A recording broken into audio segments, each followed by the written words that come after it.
वदन्याय कृष्णा प्रेम प्रदायति कृष्णाय कृष्ण चैतन्य नाम्ने गौरतिसे नमो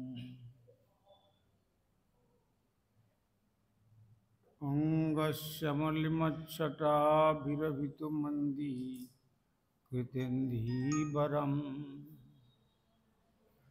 जड्डञ्जागुडरचि संविदधतं पट्टं वरस्य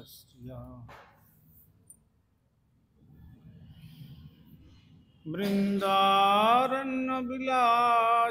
नमृदिलसद्दमाभिदामोदरम् श्रीराधास्कन्दनिवेशितोज्ज्वलभुजं ध्यायेम श्रीराधादामोदरम्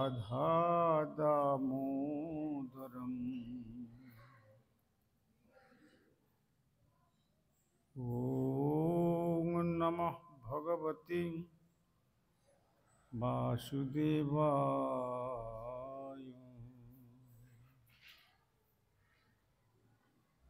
श्रुतिछन्दोगख्यावदति परमं ब्रह्मपूरकम् श्रुतिर्वैकुण्ठखं वद्यत्कृष्णसदनम् शीतद्दीपञ्चन्यविरलरसिकोऽयं व्रजवनं श्रीनवद्दीपं वन्दे परमसुखदं तं चिदुदितं श्रीमायापुरं वन्दे परमसुखदं तं चिदुदितं देवी सुरेश्वरी भगवती गंगे त्रिभुवनतारिणि तरलतरङ्गे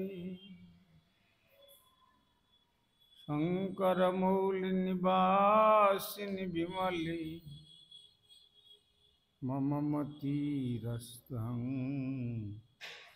तव पदकमले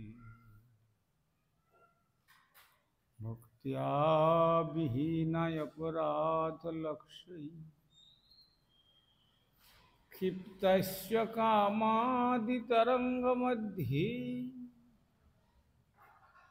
कृपामयि त्वां शरणं प्रपन्नामि वृन्दे नमस्ते श्रीचरणारविन्दम्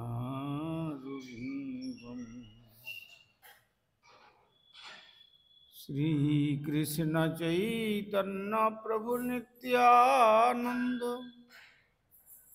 श्री अद्वैत गदाधर शिवासादि गौरभक्तवृंद हरे कृष्ण कृष्ण कृष्ण हरे हरे हरे राम राम राम हरे हरे।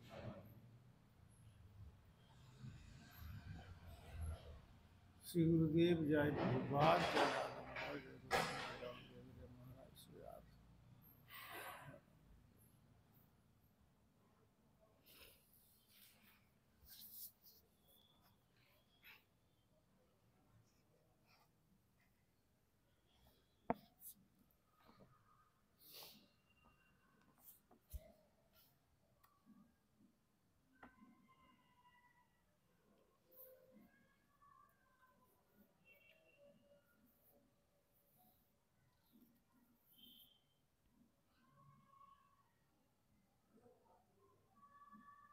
আমরা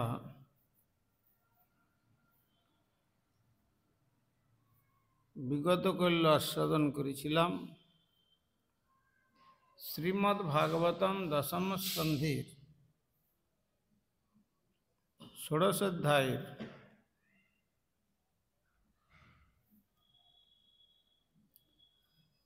৪৪ সংখ্যক শ্লোকের পূর্বে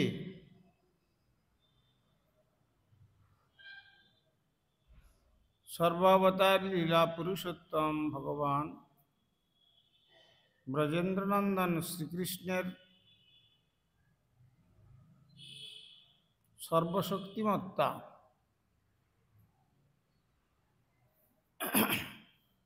প্রদর্শন করে নাগপত্নীগণ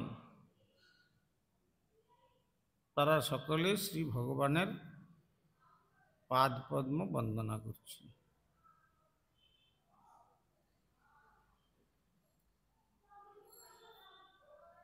আজকের ৪৪ সংখ্যক শ্লোকে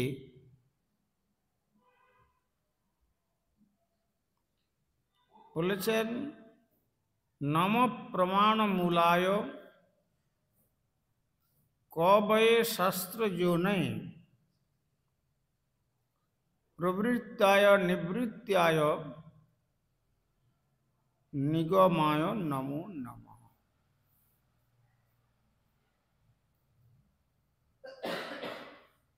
নম অর্থাৎ আমাদের প্রণাম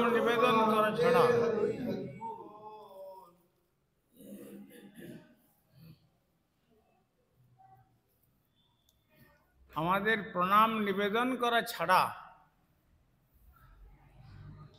নির্ভরযোগ্য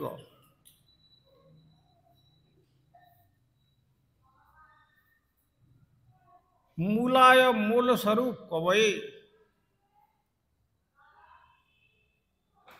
মহাভাগবতগণ যা স্বরূপ নির্ণয় করেছেন, শাস্ত্র প্রকাশের মাধ্যমে যোনয়ে উৎস স্বরূপ।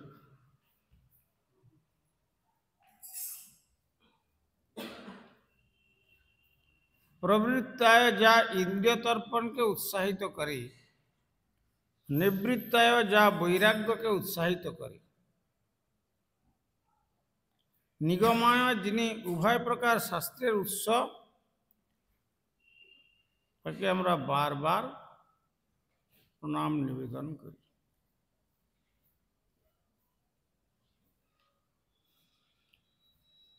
এতদিন আমরা বুঝে উঠতে পারি নাই যে আমাদের পতি ছাড়া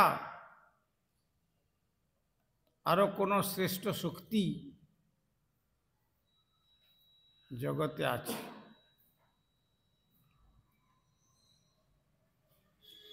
কিন্তু এখন আমরা মনে করেছি যিনি সমস্ত নির্ভরযোগ্য প্রমাণের মূল স্বরূপ,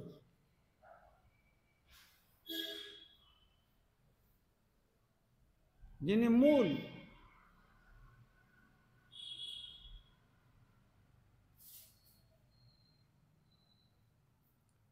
আর অপ্রাকৃত শাস্ত্রাদির উৎস এবং রচয়িতা স্বরূপ।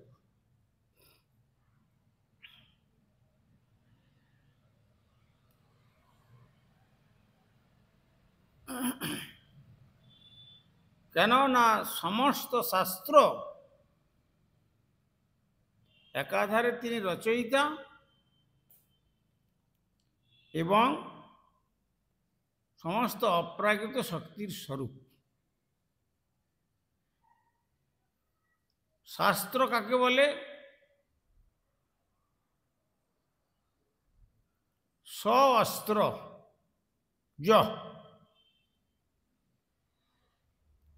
নিজের সত্তাকে রক্ষা করবার জন্য যেমন মানুষ অস্ত্র ব্যবহার করে, তেমনি জীবাত্মার স্বরূপকে কিভাবে সংরক্ষণ করতে হবে সেই শিক্ষা যে সমস্ত গ্রন্থে প্রদান করেছেন, তাকে বলা হয় শাস্ত্র।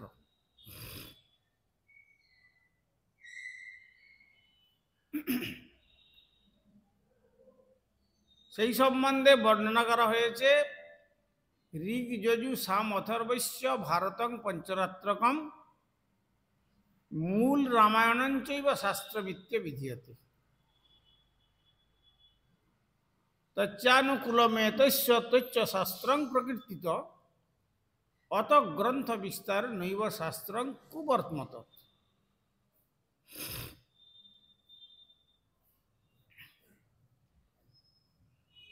ঋগ যজু সাম অথর্বস্য তার মানে 4টি বেদ, যা ভগবানের নাসারন্ধ্রের থেকে প্রকাশ।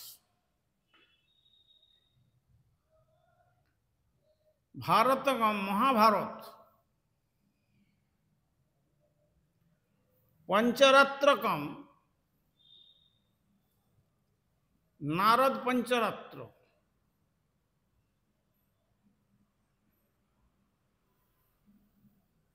আর মূল রামায়ণ। মূল রামায়ণ বলতে বাল্মীকি রামায়ণ। বাল্মীকি রামায়ণ ছাড়া অন্য কোনো রামায়ণ শাস্ত্রের মধ্যে পরিগণিত নয়।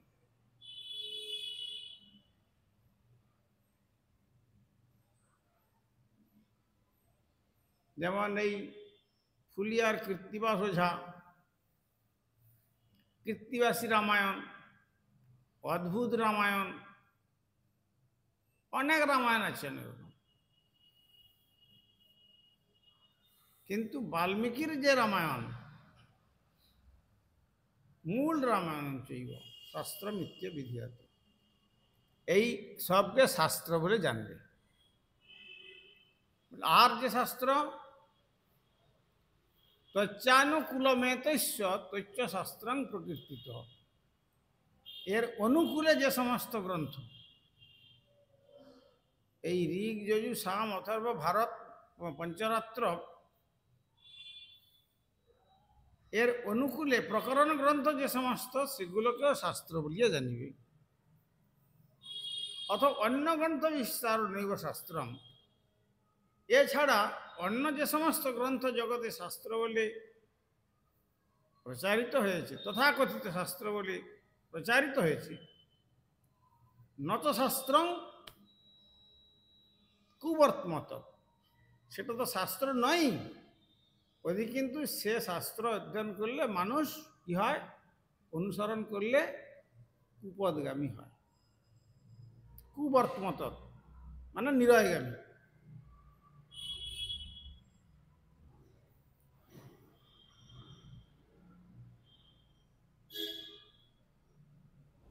এই জন্য অন্যান্য শাস্ত্রটাকে অনুশীলন করলে কি হয়, পঞ্চরাত্র বিধিং বিনা উৎপাতৈব কল্পতে, তাতে সেগুলো হচ্ছে জগতের উৎপাত সৃষ্টি করে। সেই উৎপাতের দ্বারা মানুষের সর্বনাশ হয়। এই জন্য রামা সামা কেউ কিছু লিখে ফেলল, সেইটা শাস্ত্রবাণী বলে তাকে স্বীকার করা যাবে না।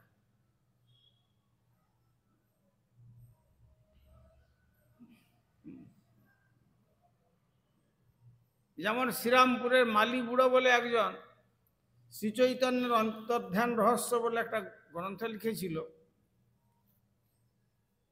সেখানে মহাপ্রভুর অন্তর্ধান সম্বন্ধে যে সমস্ত কটূক্তি করেছে, এগুলি কুবর্তমত, এগুলি মানুষকে সহায়তা করে না ভগবত ভক্তির রাজ্যে। কেননা ভগবান সর্বসমর্থ।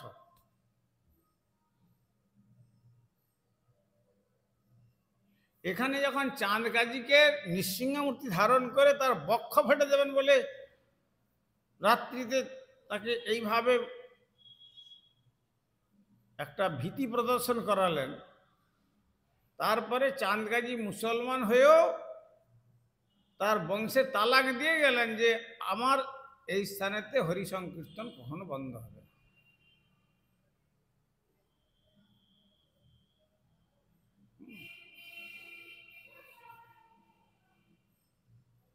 সুতরাং তাহলে তিনি শ্রী চৈতন্য মহাপ্রভু শ্রীরামপুরীতে পাণ্ডারা তাকে হত্যা করতে পারে? ভগবান কি হত্যা করার তত্ত্ব? তার কি সর্বশক্তিমত্তা নাই? অতএব এগুলো সব জড় দৃষ্টিকোণ নিয়ে বিচার। কেন ভগবানের অঙ্গটি হচ্ছে চিন্ময় সচ্চিদানন্দ বিগ্রহ। তখন তারা প্রশ্ন করছে যে তাহলে মহাপ্রভুর শ্রীঅঙ্গটি গেল কোথায়?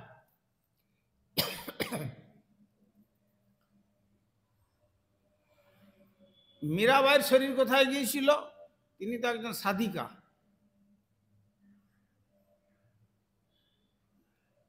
রণছোড়জির অঙ্গেতে মিশে গিয়েছিল। মীরাবাইয়ের শরীর পাওয়া গিয়েছে?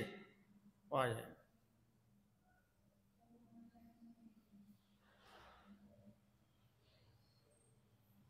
তো তেমনি ক্ষীরচরা গোপীনাথে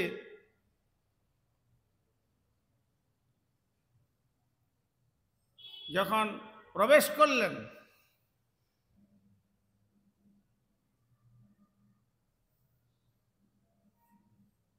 শ্রীনিবাসাচার্য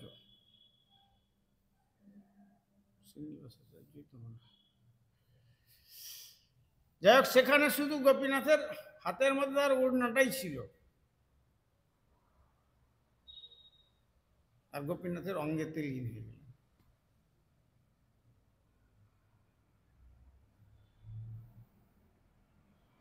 সুতরাং জগন্নাথ ক্ষেত্রে শ্রী জগন্নাথের অঙ্গেতে যে শ্রীমান মহাপ্রভু লীন হয়ে গেছেন, সেটুকু বুঝবার ক্ষমতা জগতের মানুষের নাই।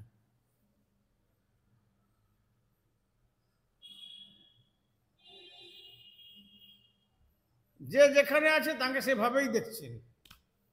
সমুদ্রের কাছে যারা ছিল তারা দেখছেন সমুদ্রের মধ্যে লীন হয়ে যাচ্ছেন হা কৃষ্ণ বলে।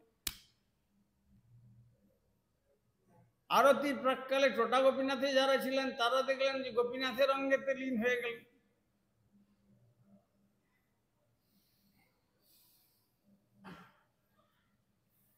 আর জগন্নাথ মন্দিরে যারা ছিলেন তারা দেখলেন ভক্তগণ যে জগন্নাথের অঙ্গেতে লীন হয়ে গেল। কেন? গতকাল বলেছিলাম ভগবান কর্তুম অকর্তুম অন্যথা কর্তুম সমর্থ যহ। যিনি করণীয় করতে পারেন, অকরণীয় করতে পারেন, অন্যথা করণীয় করতে পারেন। কেননা ভগবানের শ্রীঅঙ্গ তো আর আমাদের মতো রক্ত মাংস দিয়ে তৈরি নয়, পাঞ্চভৌতিক শরীর নয়।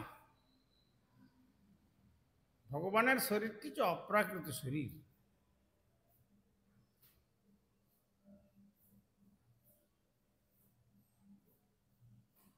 আর চাঁদকাজি সহ সেখান জগন্নাথ মন্দিরের রাজা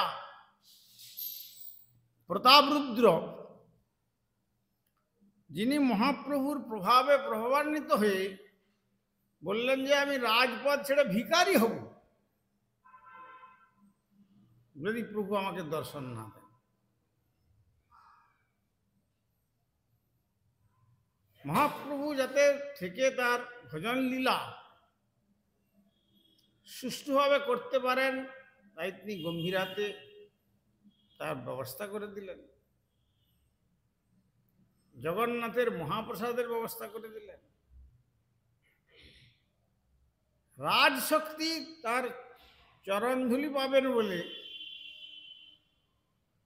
এত তার যদি কঠোর প্রতিজ্ঞা আর পাণ্ডারা এইভাবে কখনো করতে পারে, এইটা মানুষ বুঝে উঠতে পারে না।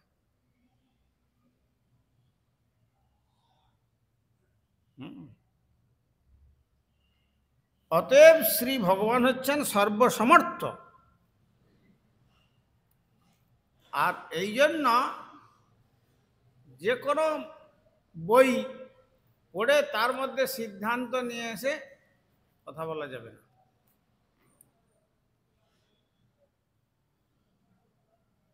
য শাস্ত্র বিধিমুৎসৃজ্য বর্ততে কামকারত নস সিদ্ধিং নবাপ্নতি ন সুখং ন পরাম গতিম। গীতাতে ভগবান জানিয়ে দিয়েছেন শাস্ত্র বিধিকে উল্লঙ্ঘন করে, মানে শাস্ত্রে যে সমস্ত বিধি বিধান দেওয়া আছে সেই সমস্ত বিধি বিধানগুলো উল্লঙ্ঘন করে নিজের সকপল কল্পিত মতবাদ জগতে প্রকাশ করতে গেলে নস সিদ্ধি, সেই সাধনে কখনো সিদ্ধি লাভ করতে পারবে না। নবাপ্নতি, তারা আমাকেও পাবে না, ভগবান নিজে বলছেন। ন সুখম, সুখ নাই তাদের জীবনে।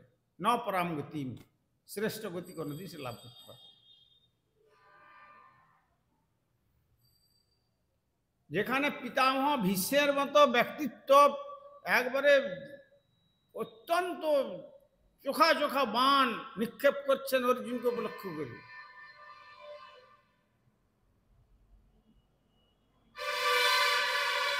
আর শ্রী ভগবান তখন দেখলেন যে এ অর্জুনের পক্ষে আজকে আর প্রতিদ্বন্দ্বী করা সম্ভব নয়, তখন সেই বাণটা ভগবান নিজে বুকে ধরে নিচ্ছেন।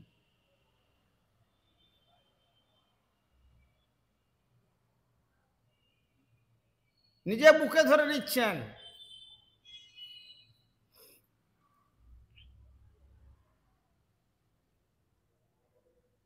আর কিনা জারাবেদ দ্বারকাতে যখন সেই গাছের লতার উপরে বসে তিনি দোল খাচ্ছেন, তার চরণের সৌন্দর্য দেখে হরিণের বুক বলবে মনে করে শব্দভেদী বাণ নিক্ষেপ করল, আর তার চরণে বাণটা স্পর্শ হলো, আর সেই চরণে বাণ লাগাতে চলে গেলেন।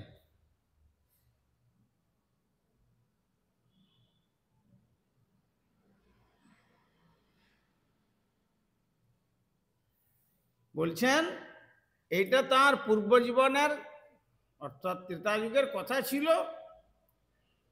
তারা হচ্ছেন একজন সতী, বানরী। বানরী হলেও তাকে সতীত্বে গ্রহণ করা হয়েছে।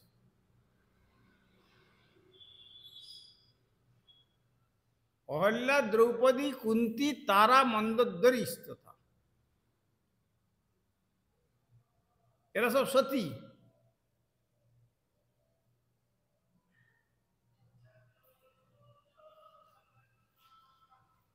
তো সেই সতী যে তারা বালির পত্নী, তারা তাকে অভিশাপ দিয়েছিলেন যে তুমি আমার স্বামীকে পশ্চাৎ থেকে তীরবিদ্ধ করলে কেন? যদি তোমার সামর্থ্য ছিল তো তুমি সম্মুখ সমরে এসে যুদ্ধ করতে, বিনা কারণে তুমি সুগ্রীবের পক্ষ অবলম্বন করে আর আমার স্বামীকে এইভাবে নিধন করলে।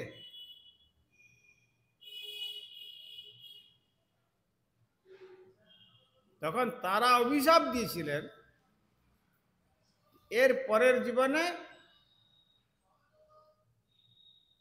যেমন এইভাবে পশ্চাৎ থেকে নিধন, তেমনি সেই রকম পশ্চাৎ ভাবে নিধন লীলা আমি গ্রহণ করব।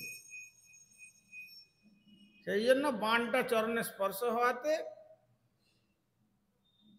দ্বারকাতে যারা গিয়েছেন তারা জানেন ভালকা তীর্থ, সেইখানে বাণবিদ্ধ হল। বুকে বাণবিদ্ধ হলো, কিছু হলো না যুদ্ধক্ষেত্রে। এত পায়ে বাণবিদ্ধ হলে কি কেউ মারা যায়? সেটা হয় না। কিন্তু ভগবান এক এক কার্য প্রভু করেন কার্য পাশ্চাৎ।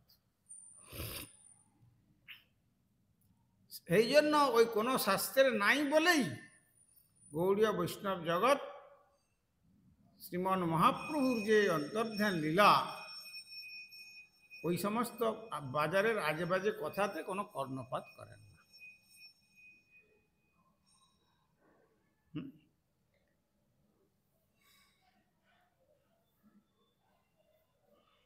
শ্রুতি স্মৃতি পুরাণাদি পাঞ্চরাত্রিক বিধি বিনা, শ্রুতি স্মৃতি পুরাণাদি পাঞ্চরাত্রিক বিধি বিনা ঐকান্তিক হরের ভক্তি উৎপাতৈব কল্পতে। শ্রুতি স্মৃতি পাঞ্চরাত্রিক বিধি এগুলি ছেড়ে দিয়ে আমি নিজের কল্পনা করে আমি হরিভক্তি করছি, আমার ঐকান্তিক ভক্তি, এগুলো হচ্ছে জগতে উৎপাত সৃষ্টি করে। এর দ্বারা হরিভক্তি তো লাভ হয়ই না, ওই কিন্তু নিজে উৎপাতগ্রস্ত হয়ে অপর মানুষগুলোকে উৎপাতের মধ্যে ফেলে। যেমন সেদিন বলেছিলাম, ভারতবর্ষের ম্যাজিশিয়ান ধরে ফেললেন তাকে, এগুলো উৎপাত। সে হাত ঘুরিয়ে দিয়ে রসগোল্লা বের করে দিল, বলছে এ হাত ঘুরিয়ে দিয়ে স্বর্ণখণ্ড বের করে দিল। নাও, তুমি কত বড় ম্যাজিশিয়ান।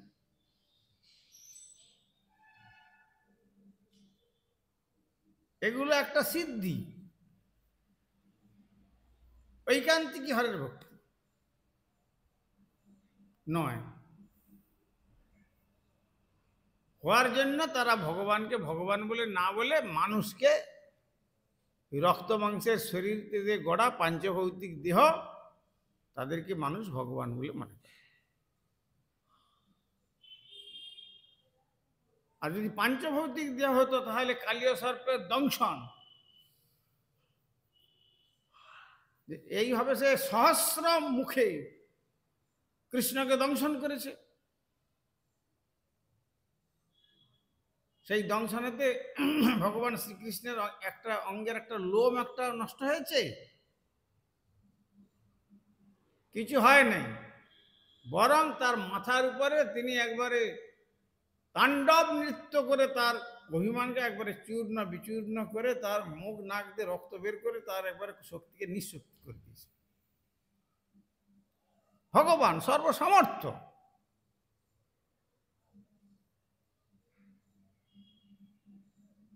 সুতরাং সাধারণ মানুষের চিন্তাধারা এবং শুদ্ধ ভক্তগণের চিন্তাধারা হচ্ছে আসমান জমিন ফারাক, আকাশ পাতাল প্রভেদ।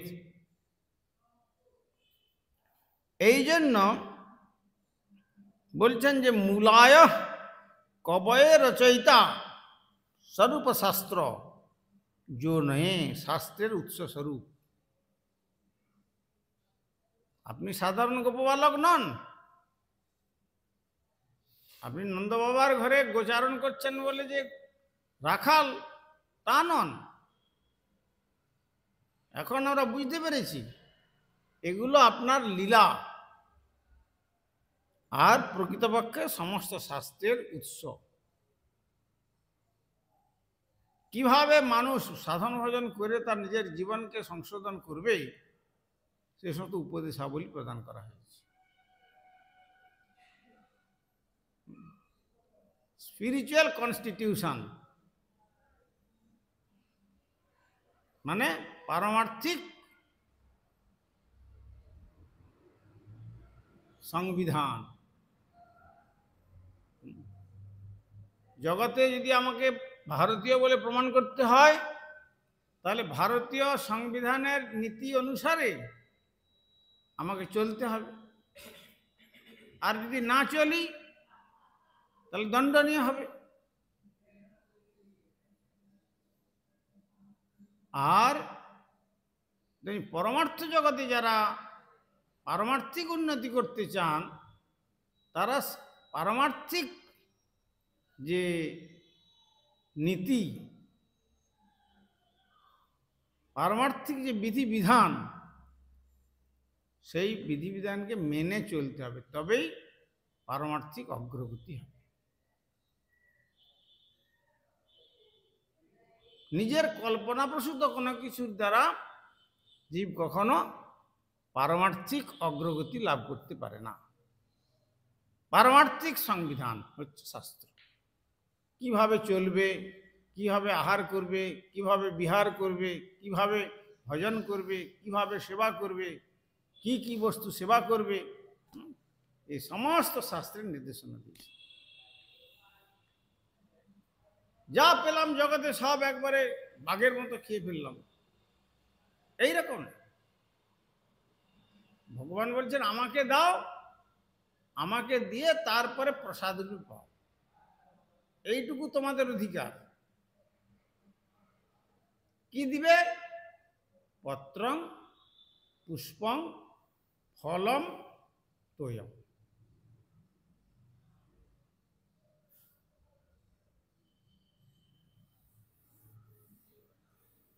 পত্র বলতে এখানে তুলসীর পত্র বা শাক জাতীয় দ্রব্য ধরা যায়।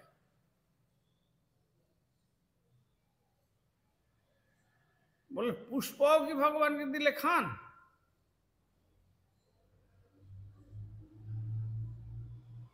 যেমন আপাত দৃষ্টিতে দেখা যায় পুষ্পের তো মালা হয়, খাওয়ার হয় শুদ্ধ।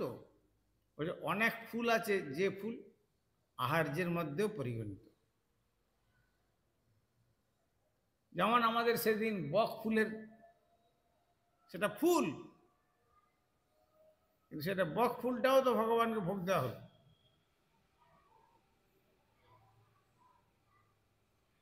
আর কি না ফল,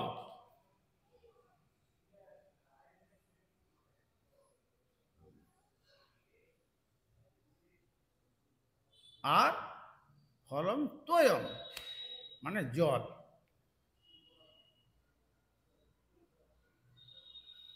পত্রং পুষ্পং ফলম, তার মধ্যে ধানের গাছ, ধান একটা গাছের ফল, জব একটা গাছের ফল, গম একটা গাছের ফল, এগুলিকেও সব ফলের পর্যায়ে ধরা হয়েছে। যমে ভক্তিয়া প্রযচ্ছতি, যে ভক্তিপূর্বক আমাকে প্রকৃষ্ট রূপে দান করে, তদহং ভক্তি প্রহিতম অস্নামি প্রচতাত্মন, তাদের ভক্তিদত্ত জিনিস আমি অস্নামি মানে গ্রহণ না, তাহলে গৃহ্ণামি হতো। অস্নামি অসন ধাতু থেকে খাই, ভগবান নিজে বলছেন আমি খাই। কে বলে আমি খাই না? আমি খাই। যেমন মাধবেন্দ্র পুরীপাদ দেখলেন, বহুদিনের ক্ষুধায় গোপাল খাইল সকল, ইহা অনুভব করিল মাধব গোসাই। যখন গোপালকে জঙ্গল থেকে বের করে গোবর্ধনে যখন ভোগরাগ হলো, এবার রাশি রাশি ভোগ, সেই ইন্দ্রযাগের উদ্দেশ্যে যে ব্যবস্থা হয়েছিল নন্দ মহারাজ করেছিলেন, সেই জন্য তাই কবিরাজ গোস্বামী বলেন পূর্ব অন্নকূট যেন হইল সাজন। সেই পূর্বের অন্নকূট দ্বাপরে যা ঘটেছিল,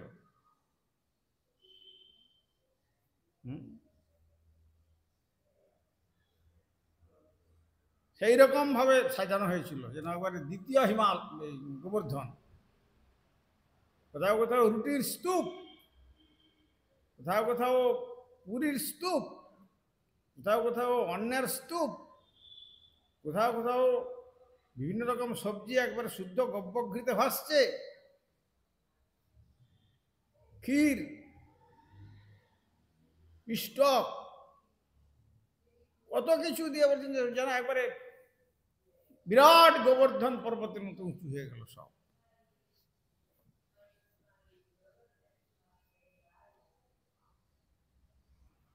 সেইটা দেখে যখন ব্রজদেবীরা মনে করছেন যে আহা আমরা তো অল্প অগ্রভাগ নিয়ে এসেছি, কিছু থেকে গেল, এতদিন তো ইন্দ্র খায় না, যদি সত্যি সত্যি যদি খেতেন তা জানতাম তো ওগুলো নিয়ে আসতাম। তখন ভগবান গিরিরাজ মূর্তিতে বলছেন তোমাদের ঘরে জিনিস আছে? তো তিনি এক হাত মে पूजा तो है और एक रहे पूजाए, सहस्र बाहु फैला के मांग मांग के खाए। हजार हस्त गिरिराज गोवर्धনের তখন প্রসারিত করে, যার ঘর থেকে যে জিনিস আছে সেই ঘর থেকে সেই হাত দিয়ে বের করে তোমার এইটা নিয়ে চিন্তা করছে, ঠিক আছে আমি খাচ্ছি।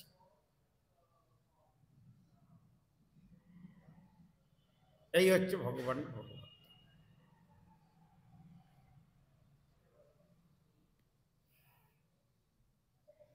তো সুতরাং সেই জন্য এটি শাস্ত্রে তার ব্যবস্থা দিয়েছেন। সেই শুদ্ধ শাস্ত্রে এই সমস্ত কথা বলেছে। রামাসামা 2 কলম লিখে ফেললেন। আমাদের গুরু মহারাজ বলতেন যে মাছের বাসা গাছের ডালে, কাকের বাসা জলে, দুর্যোধনের উরুহাঙ্গ কলকাতার মানিকতলার খালি। এরকম ভাবে কেবল ওই লেখাকে ওই ছন্দ মিলিয়ে দিলেই সেটা বাস্তব হবে না। মাছের বাসা কখনো গাছের ডালেও হবে না, আর কাক কখনো জলে বাসা বাঁধতে পারবে।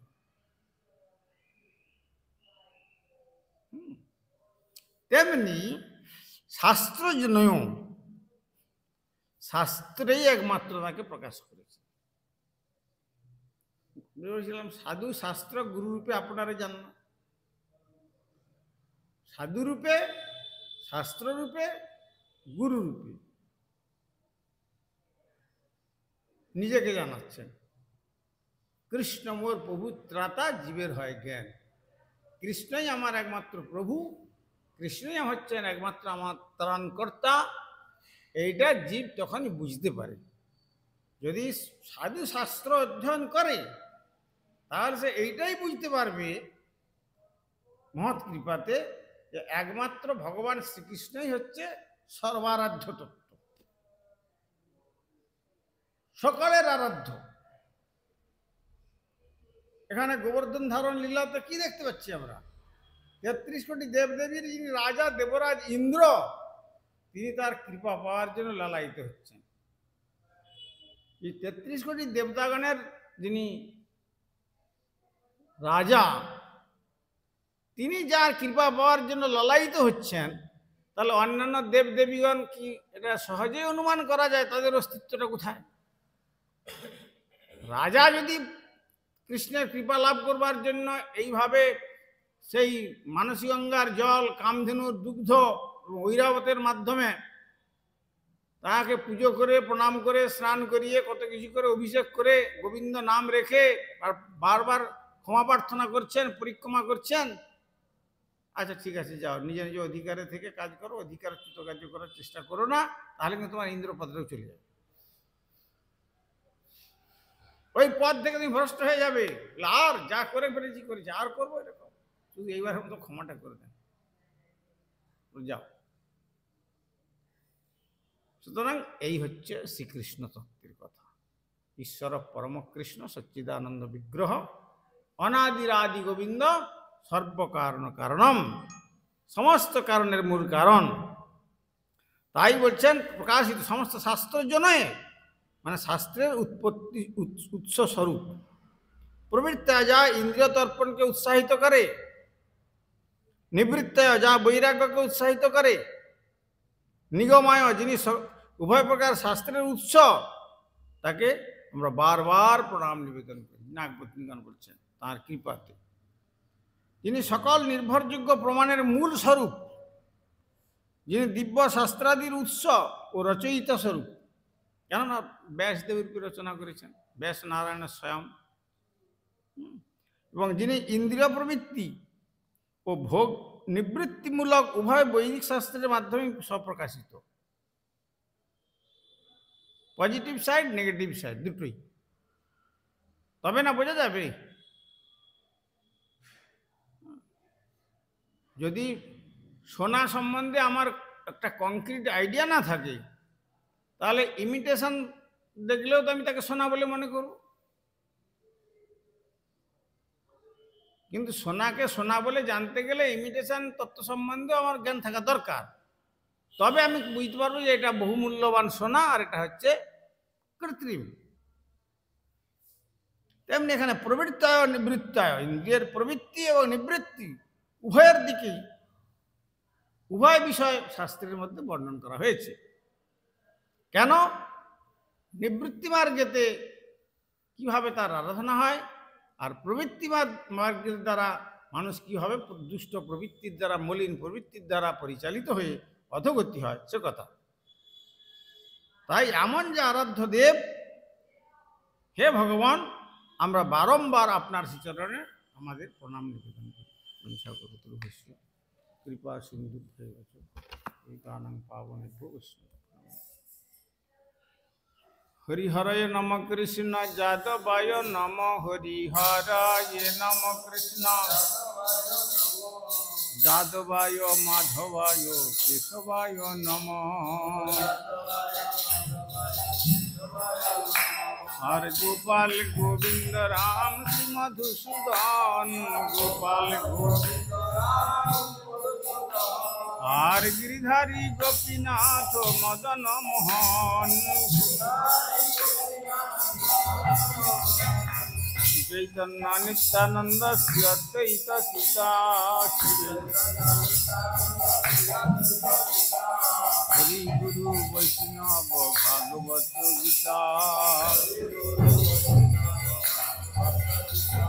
श्री रूप सनातन भट्ट रघुनाथ,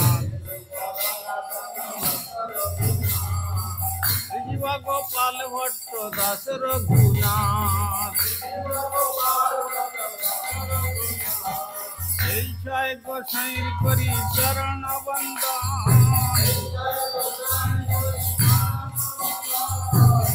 हईते विघ्ननाश विष्णु पुराण। जय गोसाई जार महितार दास, बार पदरे नमोर पंचनाभीर चरण से भक्त शनिवार। मार जन्म जन्म है अभिलाष, এই ছয় গোসাই যাবে বাজে কইলা বাস। রাধা কৃষ্ণ নিত্য লীলা করিলা প্রকাশ, মনের আনন্দে বল হরি ভজ বৃন্দাবন। গুরু বৈষ্ণব পদে মজাইয়া মন, আর শ্রী গুরু বৈষ্ণব পাদ পদ্ম করিয়া। हम संकीर्तन कहे नरोत्तम दास। हरे कृष्ण कृष्ण कृष्ण हरे हरे, हरे राम राम राम हरे हरे।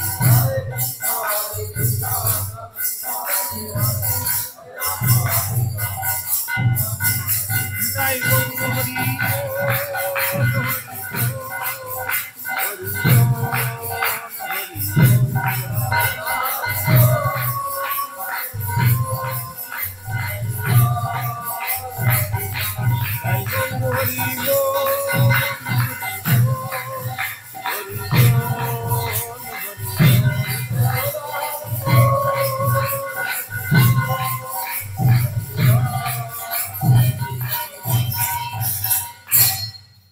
श्री श्री गुरु गौरांग गंधर्विका गिरिधारी श्री राधा गोविंद गोपीनाथ मदन मोहन, श्री जगन्नाथ बलदेव सुभद्रा श्री राधारमन देव धमेश्वर श्री गौर सुंदर, श्री श्री राधा दामोदर जीव, श्री श्री जगन्नाथ देव, श्री गिरिराज महाराज, ग्रंथराज श्रीमद् भागवतम, तुलसी महारानी तथा सांध्यकालीन भागवत अधिवेशन महामहोत्सव की जय।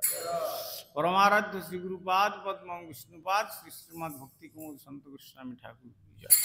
जगत गुरु श्री प्रभुपाद भक्ति सिद्धांत सरस्वती गोस्वामी ठाकुर की जाए, सपार सचिनंदन श्री गौर सुंदर की जाए, सपार श्रील प्रभुपाद की जाए, रूपान को गुरुवर्ग की जाए, ग्रंथराज श्रीमद् भागवतम की जाए, श्री श्रोता भक्तविंद की जाए, श्री श्री निताई गौर प्रमानंदे।